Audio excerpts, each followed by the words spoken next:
மேட்டூர் அணையில் இருந்து கரை ஒதுங்கியன மீன்கள். மேட்டூர் அணையினுடைய நீர்மட்டம் 50 அடியாக சரிந்திருக்கக்கூடிய சூழலில் இறந்து கரை ஒதுங்கி இருக்கின்றன மீன்கள். இது பற்றிய விவரங்களை எமது செய்தியாளர் பாஸ்கர் விவரிக்க கேட்போம். பாஸ்கர், வணக்கம்.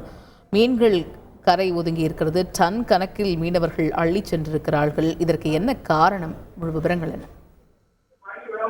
அந்த மேட்டூர் அணையில வளர்க்கப்படக்கூடிய அந்த மீன்களை 2000க்கும் மேற்பட்டோர் உரிமை பெற்று மீனவர்கள் அந்த மீன்களை பிடித்து விற்பனை செய்வது வாடிக்கையாக இருந்து வருகிறது. மேட்டூர் அணையில ஜீரண மீன்கள் செத்து மிதக்கக்கூடிய காட்சிகளை பார்க்க முடிகிறது. அங்க இருக்கக்கூடிய பகுதி மக்கள் மற்றும் மீனவர்கள் அந்த பரிசல் மூலமாக அள்ளி செல்லக்கூடிய காட்சிகளும் உணர்த்துகிறது. மேட்டூர் அணையினுடைய நீர்மட்டம் 50 அடியாக சரிந்திருக்கக்கூடிய நிலையில சிறிய வகை அருஞ்சான் மீன்கள், சாரால் உள்ளிட்ட மீன்களும் செத்து மதங்கி கரை ஒதுக்கி இருக்கிறது. 1 கிலோ முதல் 10 கிலோ வரை கெளுத்தி, வாழை மீன்கள் மயங்கி இருக்கக்கூடிய நிலையிலும் மீனவர்கள் இந்த பரிசு மூலமாக அந்த மீன்களை எடுத்து செல்கின்றன.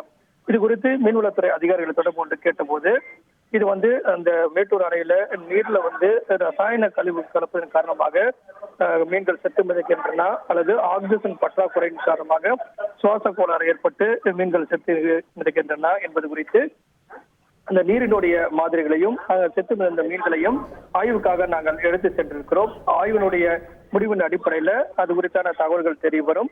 மீன்வளத்துறை அதிகாரிகள் உடனடியாக மேட்டூர் அணையில எங்கெங்கெல்லாம் மீன் செத்து மிதக்கிறதோ அங்கு சென்று ஆய்வுகளை மேற்கொண்டிருக்கிறார்கள். இதன் அடிப்படையில் தான் அந்த ஆய்வினுடைய முடிவுகளின் அடிப்படையில் தான் தெரிய வரும் அப்படிங்கிறது தகவலாக தெரிவித்திருக்கிறார்கள். திடீரென மேட்டூர் அணையில மீன்கள் செத்து மிதிப்பது அங்கு மக்களை கவலையில் ஆழ்த்தி இருக்கிறது. விரிவான விவரங்களுக்கு நன்றி பாஸ்கர்.